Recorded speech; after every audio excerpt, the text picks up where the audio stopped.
Hatun merasa bahwa umur Osman tidak akan lama lagi. Maka dari itu ia menemui para tetua Turki Kizil Elma.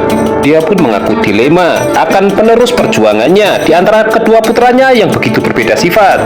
Mamun Hatun lebih cenderung kepada Orhan, terlepas dia merupakan putra kandungnya sendiri dibandingkan Alauddin yang dianggap terlalu lemah jika memimpin. Terbukti keesokan harinya ketika Osman kritis, Orhan berpamitan untuk mencari obat penawar. Ia yakin ayahnya diracun. Dia jauh lebih agresif dibandingkan Alauddin yang tidak percaya akan hal itu. Namun di waktu yang sama, tabib yang bertanggung jawab atas Osman ternyata telah kabur. Orhan membawa teman-temannya untuk mengejar. Di sisi lain, Sahinzah dan keluarganya tengah antusias karena Fatma sebentar lagi akan kembali. Dan berhubung putri Osman itu mengawal karavan, Dursun didorong untuk menjemputnya sekaligus meraih hatinya. Orhan didampingi istri dan adiknya akhirnya menemukan jejak tabib yang mereka cari. Dan dari tempat persembunyian mereka menyaksikan tabib itu bekerja sama dengan orang asing. Tak ingin kehilangan buruan, mereka akhirnya menggerebek tabib tersebut. Pertempuran sengit pun terjadi. Tidak ada satupun yang dibiarkan hidup kecuali tabib. Namun ketika diinterogasi, tabib itu ternyata melakukan perlawanan dengan menggunakan belati beracun. Namun hasilnya dia sendiri yang terkena. Sementara itu di Oba, Sahinzah mendesak Alauddin untuk mengadakan dewan besar. Namun Mamun Hatun tidak setuju. Menurutnya ia meyakini suaminya akan sembuh. Bahkan situasi ini belum mendesak, apalagi Orhan sedang tidak berada di tempat. Akan tetapi, lagi-lagi seperti yang kita ceritakan di awal, Alauddin begitu lemah di hadapan Sahinzah. Orhan tidak berhasil menemukan obat penawar dari orang-orang yang ia bunuh. Ditambah lagi, mereka menyamar dengan atribut Turki, jadi belum jelas tabib itu beraliansi dengan siapa. Cerkutai dan teman-temannya kembali ke Oba. Mereka pun bersyukur menyaksikan Boran selamat. Namun kekhawatiran muncul mengenai kondisi Osman. Ditambah lagi tiba-tiba diumumkan diadakan rapat dewan oleh Alauddin. Situasi ini jelas tidak nyaman karena Alauddin selalu mendahului Orhan. Lain halnya dengan Didar Hatun, ia membuktikan kepada Gonca bahwasanya Alauddin kini lebih dihormati. Akan tetapi tetap saja muncul ketakutan di hati Gonca jika suaminya diangkat menjadi B. Ia bingung karena tidak bisa memberikan keturunan. Flavius memenuhi undangan Temurtas. Jelas ini mengenai aliansi mengalahkan Osman dan putra-putranya. Masalahnya, Flavius sendiri memiliki misi lain untuk mengetahui penyebab kematian ayahnya. Sementara itu, Orhan tiba di Oba dan diberitahu Halil bahwasanya Alauddin mengadakan rapat Dewan Agung. Di dalam sedang dibahas untuk perang penaklukan Bursa, dan itu membuat Orhan sangat marah karena menurutnya ini merupakan keputusan yang gegabah. Musuh sedang memperkuat aliansi. Alasan Temurtas mengajak Flavius beraliansi tidak lain adalah mengenai uang. Pasalnya selama ini pendapatan pajaknya berkurang karena pengepungan bursa.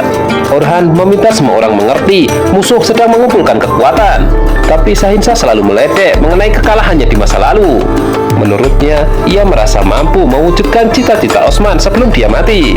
Orhan ngotot ini bukanlah waktu yang tepat. Ia akan lebih memfokuskan mengenai kesembuhan ayahnya. Di sisi lain, Temurtas juga kesal, tabib kesayangannya telah tewas. Hanya saja ia mendapatkan informasi bahwasanya Fatma putri Osman akan datang dari dataran tinggi dengan mengawal karavan. Sahinzah dan Alauddin ternyata kompak menentang Orhan, bahwasanya perang perebutan bursa harus segera direalisasikan. Dari sini Orhan benar-benar kehabisan kata-kata. Adiknya sendiri tidak pernah percaya lagi kepadanya. Alauddin seperti ingin menunjukkan tajinya, namun tidak menyadari dirinya sangat lemah. Orhan mengajak teman-temannya untuk menjemput Fatma karena ia khawatir mereka akan diserang. Diperlihatkan Fatma Hatun tengah beristirahat meminum air di sungai serta mencuci tangannya. Tiba-tiba ia didekati oleh Flavius yang menyamar. Dia pun mengaku sebagai pedagang dari Kayi dan siap memberikan informasi mengenai yang terjadi di Oba. Fatma Hatun tentu membutuhkan informasi itu bahwasanya ternyata ayahnya sakit keras dan Orhan kakaknya dicopot jabatannya sebagai komandan. Flavius memilih cara licik ini untuk menghancurkan keluarga Osman. Anak buahnya ia perintahkan untuk menyerang Fatma, sementara dia sendiri akan membawa karavan. Sementara itu pihak Orhan menyadari bahwasanya rombongan Fatma diikuti pihak asing. Putra Sahinzah mengatakan kepada Fatma bahwa ia merupakan utusan Oba untuk mengawalnya. Dan ketika Fatma tengah mengkonfrontasi mengenai situasi Oba Kayi, tiba-tiba mereka diserang. Dan akibat dari penyerangan ini, Putra Sahinzah terluka. Pertempuran menjadi tidak seimbang dan Fatma lebih memilih membawa Putra Sahinzah itu untuk kabur. Dan di saat yang sama, Flavius memerintahkan anak-anak buahnya. Ia menginginkan Fatma hidup-hidup. Pemuda pemberi kuda Halime dipuji Aikut, dia begitu terampil. Hal itu membuat Halime sepertinya menaruh hati kepadanya. Masalahnya Putri Osman itu tidak tahu bahwasanya pemuda ini misterius. Dia secara intens mengumpulkan informasi melalui anak buahnya.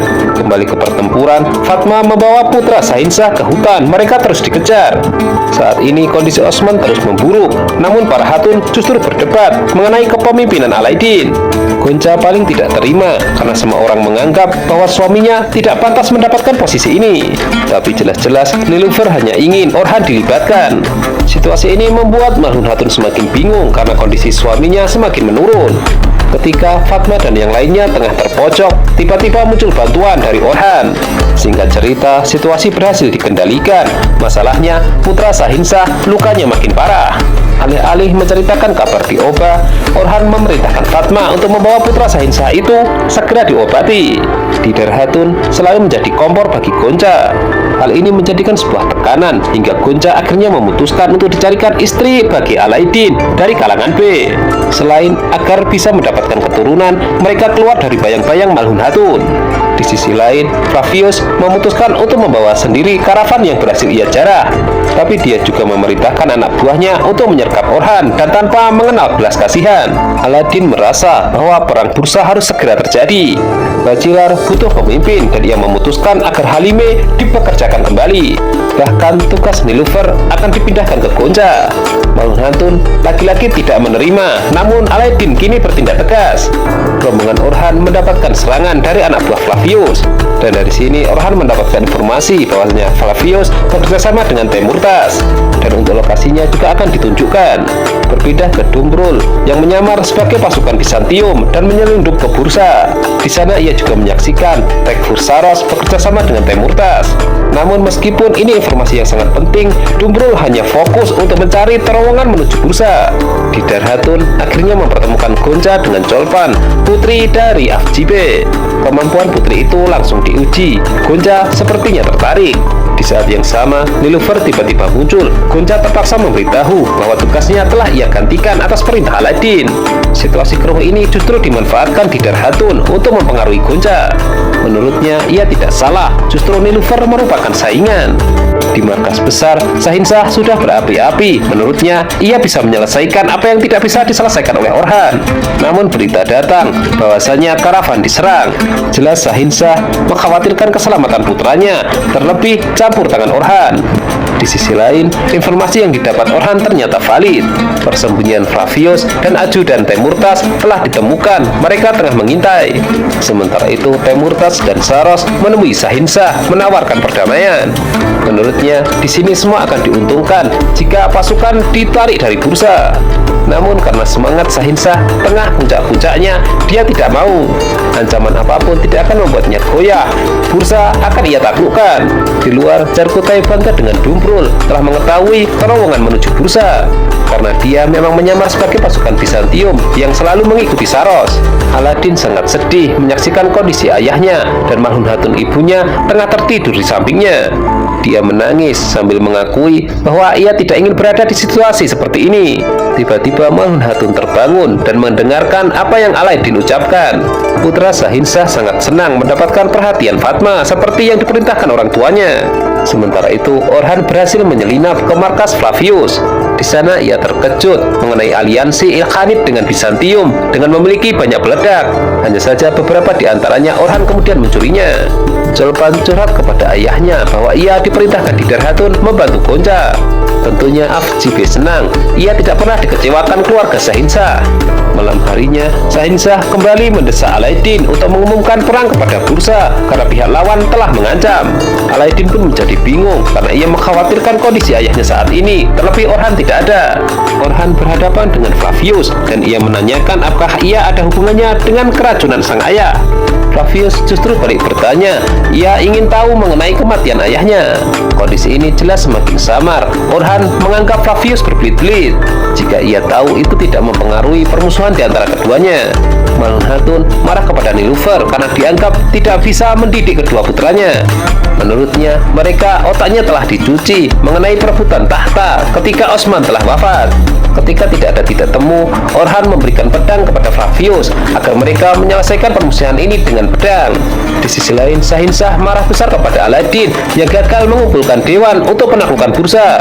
Tapi di saat yang sama, keduanya dibikin kaget dengan berita bahwasanya karavan diserang. Sebelum bertarung, Flavius mengatakan kepada Orhan ia benar-benar tidak mengetahui mengenai racun. Akan tetapi, aliansi antara Ilkhanid dengan Bizantium nyata adanya. Pemuda misterius perawat kuda tiba-tiba memasuki tenda tabib. Halime yang melihat kemudian menangkapnya, namun situasi berbalik. Sesaat sebelum Orhan dan Flavius bertarung, anak buah Teimuraz muncul. Situasi ini semakin memperpanas suasana. Anak buah Orhan terpaksa meladeni. Sementara itu, rombongan Fatma tiba di Oba, namun disambut dengan kesedihan. Sahinsah dan istrinya menyaksikan putranya yang tengah terluka. Namun, sebelum saling menyalahkan, Fatma menjelaskan bahwa ini akibat bantuan dari Orhan. Kembali ke duel, Flavius mengatakan tidak masalah, Orhan tidak mengetahui siapa pembunuh ayahnya. Tapi jika mengenai saudaranya, Orhan harus bertanggung jawab. Kejutan terjadi ketika tangan kanan Teimuraz muncul untuk membantu Flavius. Terpaksa Orhan meledakkan bahan peledak yang sudah ia curi. Hanya saja Flavius berhasil kabur dan hanya bisa mendapatkan tangan kanan Teimuraz. Meskipun demikian, dia mau memberitahu keberadaan obat penawar. Halime yang sangat cerdik mampu menaklukkan pemuda misterius. Setelah itu, Aykut diperintahkan untuk membawanya. Obat penawar racun ayahnya telah berada di tangan Orhan. Tapi berhubung yang menunjukkan orang Mongol, ia masih tidak percaya.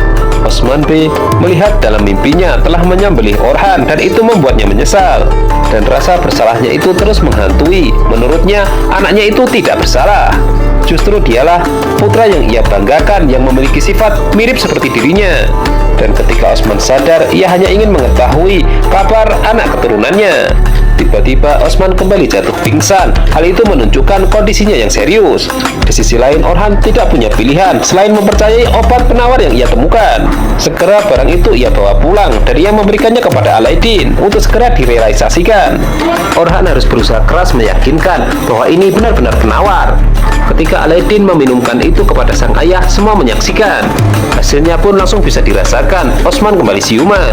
Osman Bey kemudian menghibur keluarganya bahwa dia tidak apa-apa. Namun pelajaran besar terjadi ketika Aladdin kini mempercaya Orhan. Bahkan jabatannya akan dikembalikan. Hanya saja Osman Bey belum merestui. Berita bahagia ini kemudian disiarkan kepada seluruh suku bahwasanya Osman keadaannya telah membaik. Dan itu artinya mimpi sang ayah bisa dilanjutkan untuk menaklukkan bursa.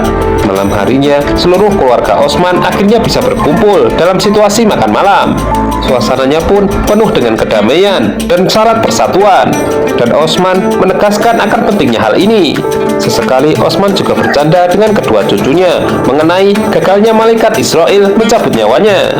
Dan di ujung episode ini, Buran diminta memainkan korpusnya untuk memberikan suntikan semangat.